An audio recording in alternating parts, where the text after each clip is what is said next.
आज हम रीति मुक्त काव्य धारा के महत्वपूर्ण प्रश्न पढ़ेंगे। यह भी हमारे हिंदी साहित्य में ही आते हैं। देखिए, घनानंद रीति काव्य की किस काल के कवि हैं? रीति मुक्त काव्य के। ठीक है, रीति परंपरा के साहित्यिक बंधनों एवं रूढ़ियों से मुक्त इस काल की स्वच्छंद काव्य धारा को रीति मुक्त काव्य कहा जाता है। आंतरिक अनुभूति, भावावेग, व्यक्तिपरक अभिव्यंजना की सांकेतिक काव्य रूढ़ियों से मुक्त कल्पना की प्रचुरता आदि इसकी विशेषताएं हैं। इस धारा के प्रमुख कवि घनानंद हैं। घनानंद क्या है? रीति मुक्त काव्य धारा के प्रमुख कवि हैं। ठीक है, इनकी काव्य शैली बड़ी भावनात्मक तथा मार्मिक है। इस धारा के कवियों की लगभग सारी विशेषता इनके काव्य में एक साथ प्राप्त हो जाती हैं।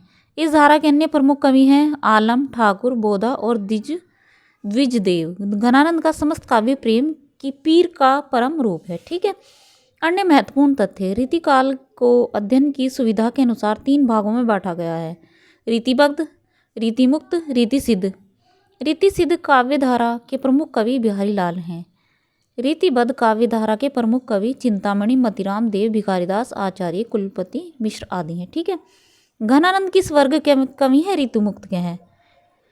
इनमें से कौन सा कवि ऋतु मुक्त नहीं है? जैसा आपको मैंने ऊपर पढ़ाया है, अभी बताया है कि कौन से रीति मुक्त के हैं और कौन से रीतिबद्ध के हैं। तो इस तरह से प्रश्न पूछ लिया जाता है। जैसे देखिए पूछा गया है, घनानंद, आलम, बोधा ये सभी रीति मुक्त के हैं और ये बिहारी दास जी नहीं है। निम्न में से कौन सा कवि रीति मुक्त नहीं है?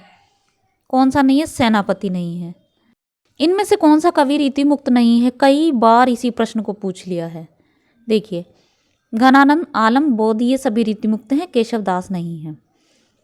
यह निसंकोच कहा जा सकता है कि भाषा पर जैसा अचूक अधिकार इनका था वैसा और किसी कवि का नहीं। कहने का मतलब है कि यह अपनी भाषा बहुत अच्छे तरीके से लिखते थे। ठीक है, रामचंद्र शुक्ल का यह कथन किस कवि के संबंध में है? घनानंद के।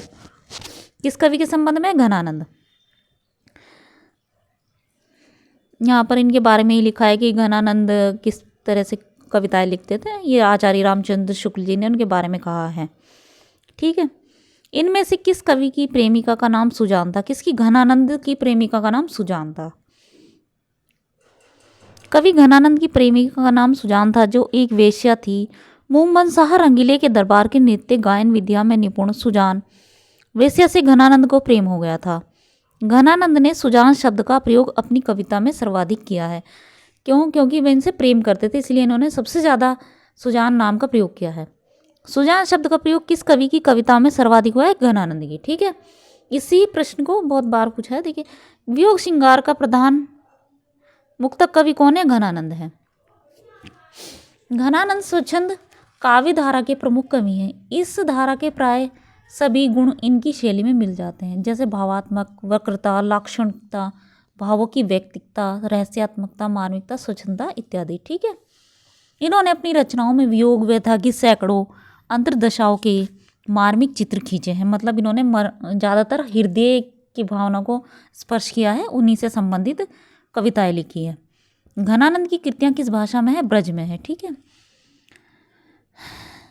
इनकी कृतियाँ हैं जो ब्रज भाषा में है। घनानंद के प्रमुख ग्रंथ देखिए, सुजान सागर, विहर लीला, कोकसार, रस, केली बिल्ली, कृपाकांड, केली बल्ली है ये। ठीक है, और कृपाकांड। घनानंद का जन्म 1689 ईस्वी के आसपास हुआ और 1739 ईस्वी में ये नादिर शाह के सैनिकों द्वारा मार दिया गया था इनको सैनिकों द्वारा।